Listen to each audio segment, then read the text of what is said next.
감사합니다. 이렇게 귀한 자리에 연합인포맥스 우리 최병국 사장님을 비롯해서 많은 관계자 여러분, 저렇게 부족한 저를 이렇게 키노트 스피커로 초대해 주신 것에 대해서 감사를 드리겠습니다. 어제 나경원 제1야당 대표께서 김정은 수석 대변인 이런 발언 파문이 있었습니다만, 우리 사회가 이러한 공감대는 만들어졌다고 봅니다.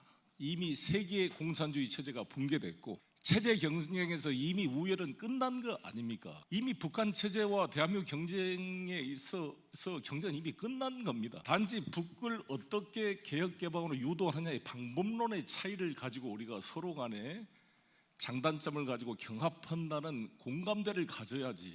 문재인 대통령이 간첩입니까? 공산당입니까? 송영길이 간첩입니까? 저는 학생운동 때부터 주체사상과 싸워왔던 사람입니다. 이러한 기본 대한민국 체제에 대한, 제가 태극기를 달고 다니고 있는데 우리나라 대한민국 헌법 체제에 만들어진 국민의 손을 뽑은 대한민국의 대통령과 대한민국의 국회의원을 북한 대변인이 이렇게 공격하는 논리가 과연 무슨 국익에 도움이 될 것인가에 대해서 우리가 철진한 걸 좀 넘어가야 된다, 이런 생각이 들고요. 두 번째는 이제 우리 최병국 사장님도 말씀했던 것처럼 우리 대한민국이 지금 성장 동력이 이제 막혀 있습니다. 이 블루 오션이 아니라 북루 오션이 필요할 때입니다. 더 이상 북한이 우리 기업인들, 보수적인 분들에게도 체제 위협으로 다가오기보다는 확대해야 될 시장, 북방 대륙 경제로 뻗어나가야 될 길목, 여러 가지 대한민국 경제의 새로운 에너지를 만들 북루 오션으로 이해되고 있습니다. 수많은 중소기업인들, 베트남이나 캄보디아, 중국에 가서 여러 가지로 손해를 보고 있는 기업인들이 개성공단 안 풀리면 가겠다는 사람들이 저한테 문의가 쇄도하고 있습니다. 그분들이 무슨 이념의 문제입니까? 다 경제의 문제인데.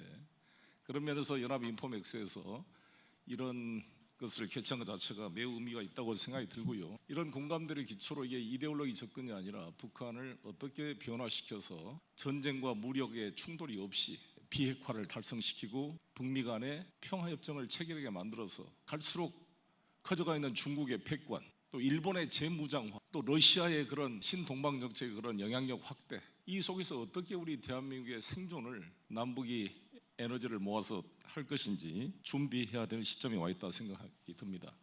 저는 토론에 나갈 때마다 우리 보수적인 분들, 조갑재 씨를 비롯한 많은 보수 논객들이 뮌헨 회담과 파리 협정 이야기를 합니다. 여러분 아시다시피 1938년도에 히틀러가 우길 승천해서 체코슬로바키아 수데텐 지방을 병합하면서 체코 침략의 야욕을 드러내고 있을 지역에 영국 총리였던 체인벌린이 뮌헨에 가서 히틀러와 타협하고 체코슬로바키아를 일부 병합하는 것을 용인해주는 협약을 체결해서 평화를 구걸하고 왔습니다. 이에 대해서 모두가 비판하고 저도 그런 체인벌린의 유화 정책은 잘못된 정책이다라고 저는 생각합니다. 그러나 그것을 계속 우리 문재인 대통령과 우리 민주당 정부에 대비시켜서 보수적인 분들이 제2의 체인벌린 컨세션 팔러스 이렇게 비판하는데, 여러분 어떻게 그게 비교가 됩니까? 히틀러는 우길승천하던 시기였습니다. 유럽을 다 쓸고 있는 GDP나 군수 시설이나 어떤 탱크의 그런 위력이나 기계 공업에 있어서 압도적으로 이게 우길승천하던 나라였습니다. 북한하고 비교가 안 되는 상황이었습니다. 그리고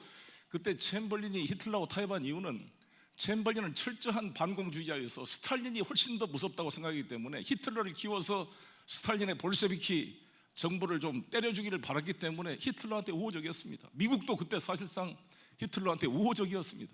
여러분, 그래서 2차 대전이 되고 있을 때 스탈린이 2천만 이상이 스탈린그라드에서 고립돼서 싸우고 있을 때 미국이 참전을 늦게 했잖아요. 여러분, 노르망디 상륙작전이 전쟁이 끝나는 1944년도에야 겨우 노르망디 상륙작전이 됐습니다. 그동안 소련은 자신의 독자적 힘으로 죽으라고 히틀러 기갑사단과 맞서 싸우면서 2,500만 이상의 압도적인 희생을 했던 것입니다. 이러한 반공주의 사상에 빠져있던 체인벌린이 그 히틀러의 위협을 무시하고 히틀러를 사실상 도와줬던 이러한 뮌헨 회담과 이 남북관계를 비교한다는 것은 대단히 잘못된 비교다, 이렇게 말씀드리고, 두 번째, 베트남이 1973년도에 파리 협약을 통해 미군이 철수해서 베트남 공산화가 됐다는 얘기를 하는데, 여러분 아시다시피 남베트남의 티우 그런 부패한 군사 독재 정권과 우리 대한민국은 비교할 수가 없다고 생각합니다. 그들은 전부 프랑스 식민정부에서 군대를 나고 프랑스 육군 상학교를 졸업한 식민지 제국주의의 그런 자들이었습니다. 우리 대한민국은 이승만 대통령도 독립을 위해 싸웠던 사람이었고, 어찌됐건 그 이후로 우리가 민주주의를 이뤄서 자랑스러운 대한민국을 만들어 왔기 때문에 남베트남의 타락한 독재정부와 대한민국을 비교할 수 없을 뿐만 아니라 그때는 다 도미노 이론으로 전부 공산주의가 우기를 승천할 때였습니다. 지금은 세계 공산주의 체제가 붕괴됐고 소비에트 연방도 해체됐고 북한이 오히려 생존을 걱정하고 있는 그런 상황인데 거기다 대비해가지고 걱정하는 것은 저는 너무나 소극적 사고라 보여지고 오히려 우리는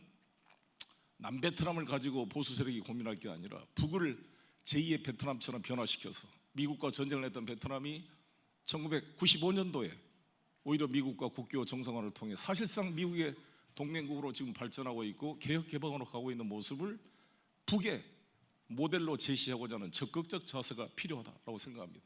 폼페이오 국무장관도 그런 입장을 폈고 이번에 제2차 정상회담이 하노이에 열린 것도 그러한 이미지가 같이 공감되어 있었기 때문이다 이렇게 생각합니다. 그리고 지금 이번에 2차 북미 정상회담을 이제 결렬을 가지고 상당한 보수적인 분들이 불감청 고소원이다, 다 깨졌다, 야당 의원들은 가짜 평화에 속았다, 이렇게 극단적 평가를 하고 있습니다. 근데 과연 그런가? 왜 그렇게 안 되기를 바라는가에 대해서 저는 참 안타까운 생각이 듭니다. 그럼 어쩌잔 말인가? 이게 전쟁으로 하자는 건가? 우리나라 국민들 성격에 없는 사람이 자존심만 강한데 주체 사상으로 무장된 저 나라가 쉽게 배고프다고 굴복할 수가 있을 것 같습니까? 중국, 러시아가 그렇게 북한이 무너지도록 방치할 수가 있겠습니까?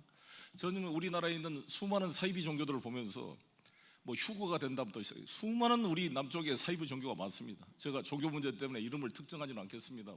이러한 종교 교주를 사기죄로 구속을 시켜도 절대 그 집단이 무너지지 않습니다.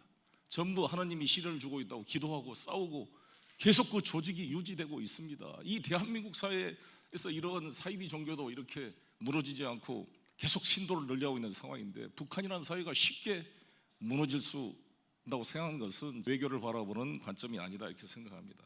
있는 그대로 북한, 우리가 바라는 북한이 아니라 이걸 보고 해가야 된다고 생각이 드는데 그러면 지금 북한의 지금 비핵화의 의지, 핵경제 병진 노선을 이제 경제 집중 노선으로 전환하는 것이 전술적인 변화이냐, 가짜 핵 비핵화냐, 진정한 전략적 변화이냐에 대한 평가를 가지고 보수 진보 사이에 큰 시각차가 존재합니다. 저도 어떻게 알겠어요? 저는 100% 북한 입장이라면 핵을 보유하고 숨겨서 보유하고 그걸로 안전을 보장하고 하기를 당연히 최선의 방법으로 바라겠지요. 그건 우리가 입장을 바꿔놓고 생각해도 어떻게 만든 핵인데, 그러나 우리가 미국과 한미 공조를 통해 북이 비핵화로 갈 수밖에 없도록 유도하고 있고, 실제 김정은이 말로 자기가 비핵화를 거짓말로 했다가 나중에 미국이 알면 이걸 어떻게 내가 감당하겠느냐, 이런 솔직한 표현까지 김정은이 쓰고 있습니다. 제가 작년에 북한을 3번 다녀왔습니다. 평양부터 지방 나진 선봉까지 다녀왔는데 가보니까 확실히 핵경제 병진 노선, 선군 정치, 반미 고가 싹 지방에까지 사라져 있는 것을 알 수가 있습니다. 이게 자기들의 레토릭이면 우리가 신뢰가 덜하겠지만 노동신문을 통해서 공식적으로 새로운 조미 관계와 비핵화를 가겠다고 선언을 했고, 심지어 5.1 경기장, 능라도 경기장에 우리 문재인 대통령께 마이크를 줘서 김정은 위원장과 비핵화를 합의했다고 공식 공표하도록 허용을 한 거 아닙니까? 제가 청와대 쪽에 물어봤어요. 그때 평양 쪽에서 우리 문재인 대통령이 마이크를 줄 때 사전 메시지를 검증해서 합의를 했느냐? 전혀 그게 없었답니다. 그냥 준 겁니다. 대단히 위험한 거 아닙니까? 무슨 말을 할 줄 알고 우리 문재인 대통령한테 마이크를 15만 평양 군종 앞에 준단 말입니까? 그만큼 자신 있고 뭔가 이게 단순한 전술적인 변화가 아니라 전략적인 변화임을 암시하고 있고, 노동신문이나 이런 데서 수차례 그런 표현을 하고 있습니다. 이번에 결렬이 되고 나서도 결렬이라고 미국을 비난하기보다는 여러 가지로 최선희 입을 통해서 뭔가 우리 위원장이 정말 북미 회담이 흥미를 잃을지 모르겠다라는 간접적인 실망감을 표시했을 뿐 실제로 계속 해가겠다. 그리고 이번 3월 5일 6일 있었던 초급 선전선동 일꾼 대회에서 김정은이 공식적으로 북미 회담 결렬 이후 최초로 언급을 했습니다. 경제 집중 노선을 계속 유지해 가겠다는 표현을 했습니다. 그렇게 봤을 때 저는 이 흐름에 대해서 뭔가 100% 믿을 수는 없다 할지라도 이 정도 상황이면 그거를 긍정적인 정도로 끌어가야 될 거잖아요. 모든 게 사람이랑 관계가 상호관계인데 우리는 항상 일방적으로 북한이 모든 걸 지켜야 되고 북한이 모든 걸 비핵화해야 되고 이렇게 해가지고 미국이 약속을 안 지키면 어떻게 할 것이냐에 대한 우려를 해소해 주지 않는다면 회담이 성장이 어렵다라고 생각이 들고요. 이번 회담이 결렬된 걸 가지고 영변 핵시설을 플러스 알파를 했기 때문에 그렇다는 건데, 과연 그럼 영변 핵시설의 비중을 얼마나 평가할 거냐. 제가 38 노스 라든지 미국체 여러 가지 보더라도 정확히 데이터를 아는 사람은 없습니다만 적어도 확실한 것은 일단 농축 우라늄 말고 플루토늄은 영변에서만 만들어진 걸로 현재 알려져 있습니다. 플루토늄 생산 시설이 별도로 있다는 아직 보고는 없습니다.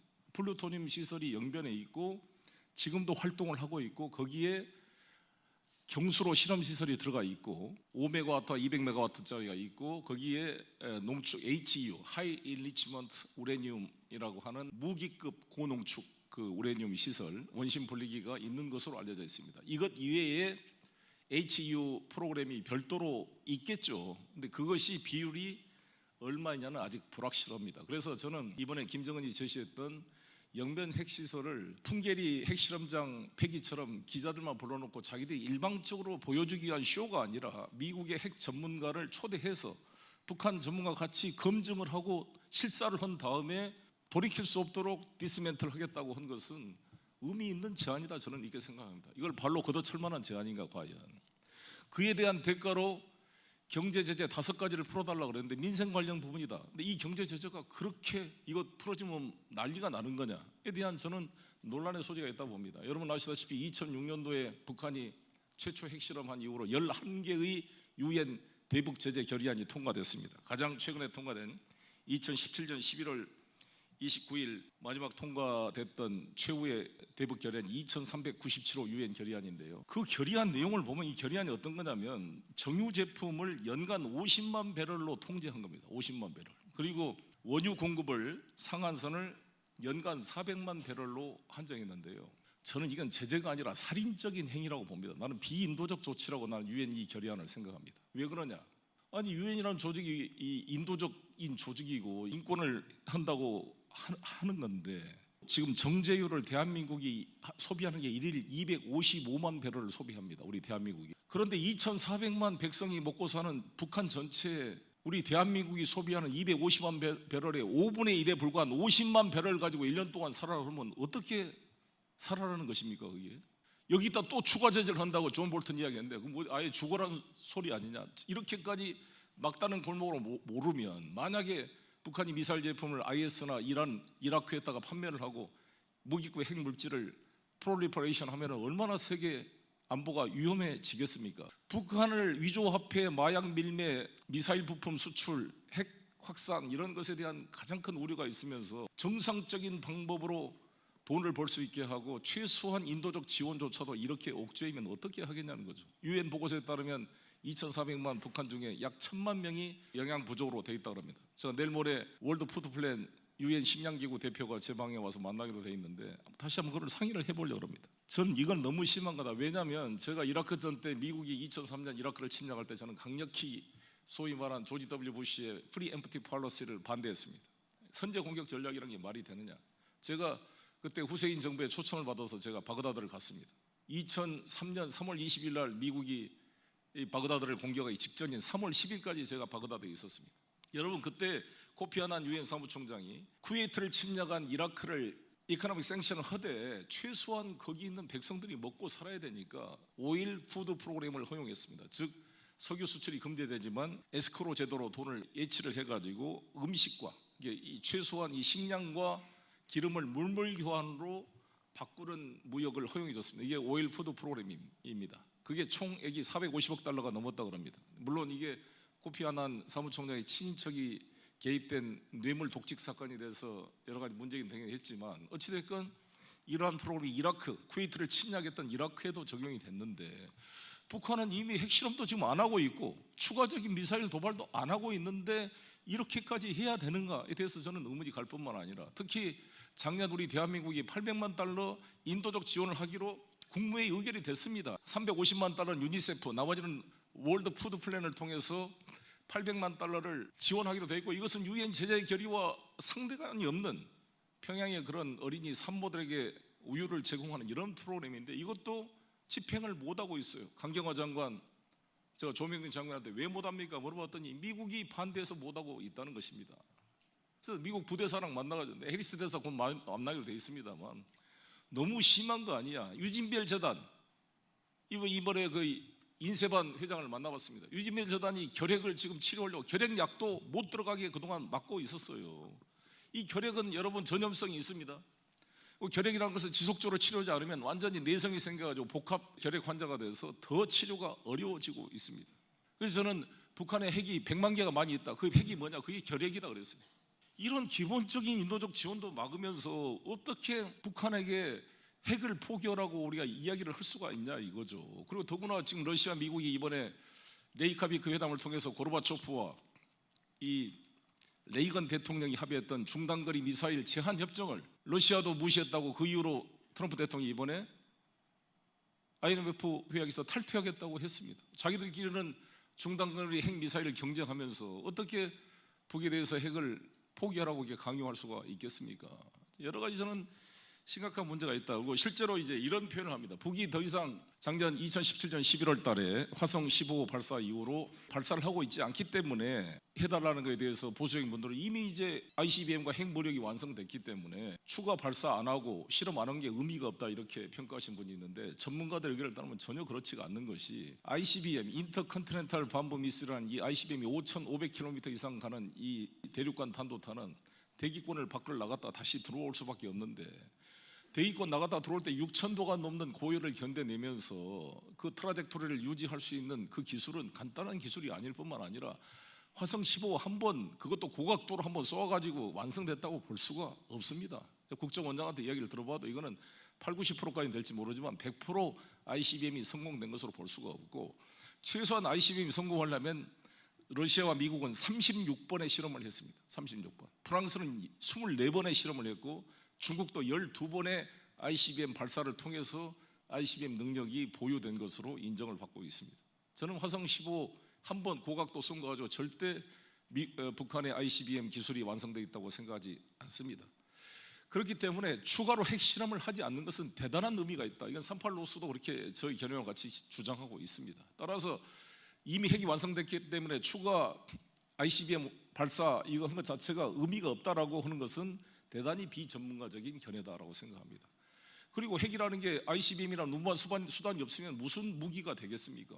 트럼프 대통령이 말씀한 대로 지금 북이 추가로 2017년 그때 말 이후로 추가로 핵실험을 하지 않고 있고 미사일 도발하지 않고 있는 것은 대단히 큰 발전이고 진전입니다. 그런데 아무 대가 없이 그렇게 지금 하고 있는 거잖아요. 물론 대가가 이제 한미 합동훈련의 규모의 축소로 되어 있습니다만 지금의 을지미 프리미엄 가드 훈련이라든지 포 이글 뭐 이런 한미 합동훈련에 대해서 다 이야기를 합니다만 지금 북한이 무슨 러시아하고 합동훈련 합니까? 북한이 중국이랑 무슨 합동 군사훈련을 하고 있습니까? 왜 저는 우리 대한민국이 경제 규모가 40배가 넘고 우리가 있는 현무 미사일부터 시작해서 우리가 35A가 이번에 40대가 들어옵니다. 이미 한 5~6대가 들어와 있습니다. 이 4세대 전투기인 F-35A는 스텔스 기능을 가지고 있을 뿐만 아니라 북한의 오래된 미그 21 이런 비행기는 100대1로 붙어도 공중전에 이기는 것으로 알려져 있습니다.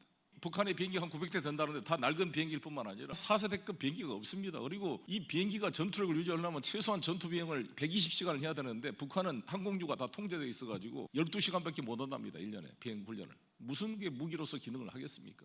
저는 주한미군이 없더라도 우리 대한민국 군대로 북한의 침략에는 단호하게 분쇄할 수 있다고 생각합니다. 저부터 총을 들고 나가 싸우겠습니다. 제 아들과 함께. 그리고 북은 장사전포가 휴전선에 있지만 한번 쏘고 나면 3일만 지나고 나면 탄약이 고갈돼서 보급이 안 되는 구조입니다. 공중전에 이미 다 깨지게 됐기 때문에 북한이 전쟁을 하면 그건 바로 자살 행위다. 이 정도는 알 수 있는 이성을 가진 존재라고 생각합니다. 제가 그래서 깅그리치 미 하원 의장이나 미국 정치인들을 만날 때마다 미들 이스트와 북한이 다른 이유는 뭐냐? 극단적인 중동의 이슬람 주자들은 죽어가지고 아크아르바르 위대한 알라신 옆에 빨리 가고 싶어서 지하들을 통해 하늘나라 가고 싶어하는 사람들이지만 북한 사람들은 김일성 수령을 존경해도 빨리 죽어서 수령님 옆으로 가고 싶은 사람들이 아니다 이거죠. 이 땅에서 행복하게 살고 싶어하는 루너틱한 사람들이 아니다. 종교적인 광신자가 아니다는 거죠. 따라서 협상이 가능하고 충분히 저는 변화시킬 수 있는 것이다 이렇게 생각합니다. 이번에 트럼프 대통령이 방위비 인상을 막 요구하고 이번에 1조 389억 원을 이번에 이제 8.2%를 올려줬는데 추가로 주둔비 플러스 알파에서 주둔비면 총 2조면 합해서 50% 합하면 3조를 더 앞으로 하겠다 이런 뉴스까지 나오고 있는데 그게 용납이 될 이야기입니까? 저는 오히려 미군이 우리나라에다가 임대료를 내야 되는 게 아니냐. 험프리 평택 기지가 444만 평으로 18홀 골프장이 있고 완벽한 시설을 갖추고 세계 최고의 시설을 갖춘 미군 기지를 우리가 그것도 바로 북경에 2시간 거리인 평택 앞바다 황해바다 앞에다가 이 기지를 제공하고 있는데 이건 중국을 통제하는데 얼마나 좋습니까? 만약에 중국이 ICBM 동창을 캘리포니아로 쏜다 그러면 바로 평택에서 얼리 디텍트가 돼야지 미국 본토 태평양 상공에서 요격이 가능하지 않겠습니까? 따라서 미국 본토 국가안보에 절대적으로 중요한 역할을 하고 있고 일본 방위의 GP 역할을 하고 있는 것이 저는 평택이고 주한미군 기지이기 때문에 이것은 단순히 북한만을 위해서 대한민국만을 위해서 존재한 기지가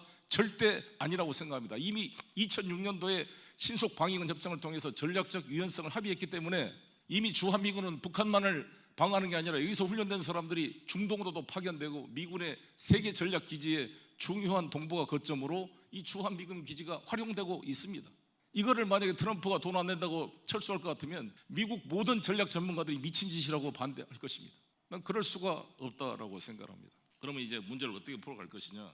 저는 이제 이렇다고 생각합니다. 이번에 비건, 폼페이오, 앤드류 김 이런 사람이 공교롭게 저하고 다 같은 동갑 63년생들입니다. 폼페이오도 사선 캔사스 주재 사선 국회의원이고 나름대로 뭐 정치적 야망도 있는 분이라고 보는데 이분들이 처음에 비건이 스탠포드 연설에서 동시 단계적 협상의 가능성을 내비쳤다가 존 볼턴이 들어와서 뭐 생화학 무기까지 하고 하다가 이제 완전 일괄 타결론을 이야기를 하고 있습니다. 저는 이 문제를 이렇게 풀었으면 좋겠다는 생각이 듭니다. 북도 둘 다 모멘텀을 유지해서 저는 일괄 타결이라는 게 핵의 실제 해체 과정이 1, 2년에 끝나는 게 아니잖아요. 상당한 기간이 필요한 겁니다. 임플리멘테이션 이 프로세스는 그러니까 일단 합의는 총괄적으로 합의를 할 수 있다고 봅니다. 근데 합의를 실제 바로 집행할 수 있는 것은 영변 핵시설 폐기와 생션 5가지 북이용항을 수용을 해주면서 그 이후 단계에 대해서 미국이나 우리 대한민국이 염려한 것은 이것만 딱 해서 경제 제재를 딱 과실을 따먹고 이 핑계 저 핑계 대면서 이것을 장기화시키지 않을 것이냐, 소위 살라미 전술에 대한 우려가 있기 때문에 우리가 북측에 요구할 것은 일단 당신들이 말한 동시 단계적 이걸 하더라도 전체 프로세스에 대한 내용들을 서로 일정과 이거 스케줄을 제시하고 미 측도 제시해서 같이 합의를 해야 된다고 봅니다. 1단계로 영변하고 이거를 바꾸면 그 다음에 영변 이외의 핵시설들, 생화학 무기, 미사일 문제 이런 것들을 타임테이블을 만들어서 언제까지 해서 완전한 돌이킬 수 없는 비핵화를 하겠다고 이게 프로그램을 일정표를 제시해 주면 미국은 거기에 맞춰서 생션을 언제까지 풀고 남북 연락사무소 설치하고 종전선언, 나중에 평화협정 이게 쭉쭉 해서 그 스케줄을 같이 맞춰서 합의를 하면 일단 전체적 그림이 완성돼서 원샷으로 합의가 될 수가 있고 집행 과정은 어차피 9.19 비핵 합의처럼 행동 대 행동으로 갈 수밖에 없지 않느냐 이렇게 저는 생각을 합니다. 이번에 저는 문재인 대통령께서 개성공단과 금강산 건강 문제를 미국 간에 협의하겠다는 것은 저는 의미가 있는 것이다 라고 생각합니다. 그걸 가지고 당장 그걸 하겠다는 게 아니라 한미 간의 협상을 통해서 그것을 우리 대통령, 문재인 대통령한테 미국 측에서 조건부로 레버리지를 주면 그 레버리지를 가지고 대북 특사를 보내서 김정은 위원장과 추가적인 미국 요구하는 영변 위에 플러스 알파 문제에 대한 프로세스에 대한 추가 양보를 받아내가지고 그게 합의가 되면 서울 답방을 실현해서 김정은 위원장도 서울 답방에서 개성공단 복원과 금강산이라도 뭘 가지고 가야 자기 인민들한테 설득할 수 있을 거 아니겠어요. 김정은이 말했습니다. 자기가 비핵화로 가는 길이 잘한 결정이었다고 말할 수 있는 여건 조성을 해달라고 호소하고 있습니다. 제3의 길도 안 들면 3의 길로 가겠다고 협박식이 아니라 제3의 길로 갈 수도 있으니 안 가게 좀 해달라는 그런 호소가 그 메시지 속에 담겨 있는 거 아니겠습니까? 그런 면에서 저는 이러한 김정은의 변화의 모습들을 우리가 놓치지 말고 가져와야 되는 겁니다. 저는 맥나라마나 미 국방부 장관이 베트남전 때 닉슨 대통령 밑에서 베트남전을 수행했던 미 국방부 장관이었습니다. 그 사람이 다시 하노이에 가가지고 그때 전쟁을 결정했던 베트남 당국자와 대화한 내용을 가지고 책으로 발간했습니다. 그 책을 읽어봤습니다. 맥나라마가 반성했습니다. 왜 그때 우리가 미스 언더스탠딩, 미스 캘큘레이션을 해서 안 해도 될 전쟁을 했는가에 대한 회한이 담겨 있습니다. 그런 어리석은, 여러분 쿠바 미사일 위기도 2차 대전, 3차 세계대전이 일어날 뻔했습니다. 그게 다 존 F 케네디가 공으로 돌렸지만 사실상 후르시초프가 양보하지 않았으면 그런 전쟁이 날 수가 있었습니다. 그리고 실제로 터키에 배치됐던 미사일을 1년 뒤에 철수하기로 또 케네디가 양보했기 때문에 가능했던 것입니다. 그 7일간 숨막히는 상황에 우리 세계 인류가 멸망의 길로 갈지 몰랐던 그런 순간이 있었습니다. 저는 어찌됐건 문재인 대통령께서 그 피나는 노력으로 북미 간의 대화의 모멘텀을 유지하고 있고 트럼프 대통령도 정말 어느 미국 대통령도 하지 못했던 볼드 어프로치를 통해서 김정은을 이 국제 외교 무대에 끌어낸 것은 저는 높이 평가할 일이다 이렇게 생각합니다. 그래서 트럼프 대통령 입장에서도 마이클 코엔 청문회가 자기가 북미 회담 하노이에서 죽으라고 있는데 그냥 모든 일면 톱으로 마이클 코엔 변호사가 나와가지고 트럼프는 라이어, 뭐 거짓말쟁이다, 뭐 레이시스트다 이렇게 비난하는 게 일면 톱으로 나오는데 내가 트럼프라도 그 사인하고 싶지가 않을 것 같았습니다. 여러 가지 이유가 있었겠지만 저는 북의 그런 이 지금 타임이 그렇지 않은 걸로 국내 정치가 영향을 미친 것이 있다고 생각합니다. 다행히 이번에 펠로시 하원 의장이 트럼프를 탄핵하지 않겠다, 뭐 탄핵할 가치가 없다 이렇게 표현했지만 미 민주당도 지금 뭐 트럼프에 대한 조사를 하지만 코언조차도 러시아와 콜루전 서로 그런 어떤 야합이 없었다고 이야기를 했기 때문에 뭐 인마감정 허시머니 이런 거야 이야기를 했지만 결정적인 한 방이 아직 나오고 있지 않기 때문에 저는 트럼프 대통령이 내년 재선 선거에 나갈 수 있고 또 당선될 가능성도 여전히 있다고 봅니다. 그래서 이 내년 이제 대선 가기 전에 이 기간 동안에 이 대화의 모멘텀을 유지해서 빨리 북미 간의 관계를 만들어내서 하는 게 필요하다 이렇게 생각합니다. 그것이 저는 우리 경제도 살 길이고 정말 이 대한민국이 이렇게 경제 성장이 늦어지고 2.1%까지 이번에 무디스가 평가를 성장률을 낮게 평가하고 이렇게 출산율이 0.98로 떨어지고 이렇게 가면 정말 우리나라 경제가 앞으로 갈수록 문제입니다. 그래서 이거를 뚫어낼 수 있도록 저도 최선을 다하겠고 우리 연합뉴스도 앞으로 연합뉴스 평양지국이 만들어질 수 있도록 저도 옆에 도움을 하겠습니다만 서로 간에 소통이 되고 언어들이 서로 돼서 어찌됐건 남과 북이 하루아침에 신뢰가 쌓이기는 쉽지 않겠지만 다시 이게 분노와 적대로 거꾸로 돌아가지 않도록 우리가 지혜를 발휘할 때가 아닌가 생각합니다. 아무튼 저를 불러줘서 감사드리고요. 요즘에 제가 탈북자들이 한 3만 3천이 넘습니다만 제가 이번에 탈북 대학생들을 몇 명 조직해서 상해 임시정부를 견학으로 지금 가려고 합니다. 근데 우리 탈북자들을 보면 대부분 키가 너무 적어요. 다 등치가 큰 사람이 없습니다. 그거 보면 제가 마음이 짠하고 아픕니다. 제 아들이 1m 80입니다. 우리 딸이 1m 75cm입니다. 통일이 됐을 때 이 북한의 어린아이들하고 우리가 같이 섞어 살 때 키가 14cm, 15cm 정도 적다는 거 아니에요. 정말 키 큰 남쪽 애들을 보면서 이 키 작은 이 왜소한 북쪽 우리 아이들이 어떤 생각을 하겠어요? 우리 배고플 때 너희들은 잘 먹고 잘 살았구나.